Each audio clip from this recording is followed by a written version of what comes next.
Hello, beautiful people. I am Lady O, and welcome to Conversations with Miss Lady O. How are you doing today? First, let me just take off my glasses for a moment before I begin. How are you doing today? How are you feeling? What took place today that makes you feel good, makes you feel positive, makes you feel like, ooh, I'm so glad that that thing happened. I'm so glad I see that viewpoint. I am so glad. Well, think about it and allow that to be the fuel that you are going to use as you either continue out your day or end your day. Okay? So I want to start a conversation. Let me put back on my glasses because I want to read on this one. Okay? Let's see.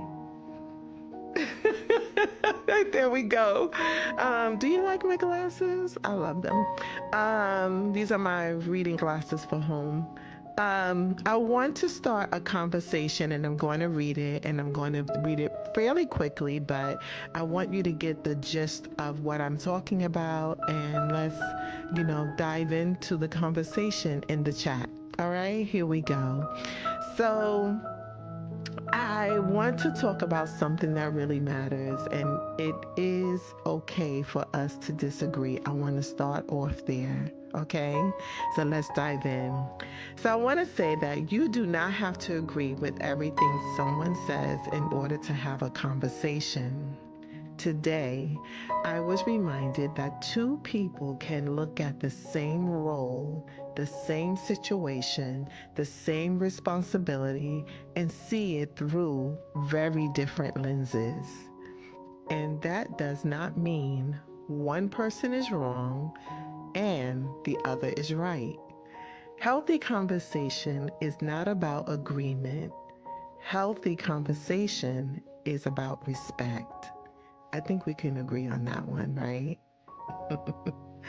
It is two individuals coming together with different viewpoints, willing to listen, willing to explain, and willing to sit in the discomfort of difference without shutting the door on dialogue. I then go on to say here that we should be able to talk without needing to convince.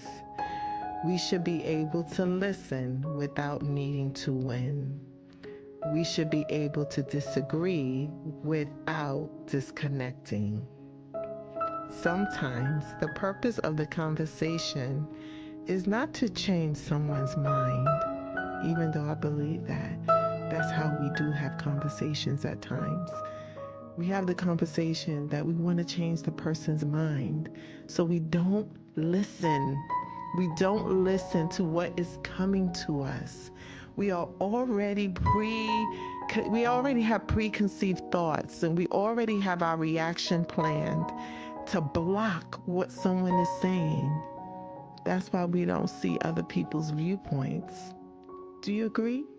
Okay, I'm not done yet. Hold on.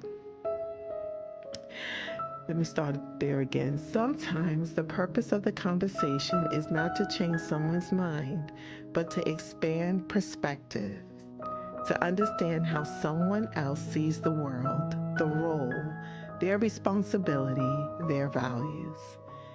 So, I want to ask you, that's right, you, how do you handle disagreement? Think about it. Be honest. Remember, it's between you and God, okay? Do you feel safe having conversations with people who see things differently than you? I have an answer for that one. What does a healthy discussion look like to you? Let's talk about it. So, I just want to say briefly that it is tough to have conversations with people. I can take off my glasses here. Now that I'm done reading, it is tough talking to people who appear as if they know it all. The thing is, no one knows it all. And when you walk into a room, you walk into a situation, or you enter a conversation with someone, you have to listen first, absorb it, and then you have to apply the right response, question, or reaction, whatever that's going to be. When you already come in walking with your viewpoint on a situation, knowing that you don't know all perspectives, you can say, in my experience, right? You can say that. However, you need to be open to someone else's experience. And that is a healthy conversation. I hope you enjoyed this moment, and I look forward to talking to you again on our next conversation with me, Miss Lady O.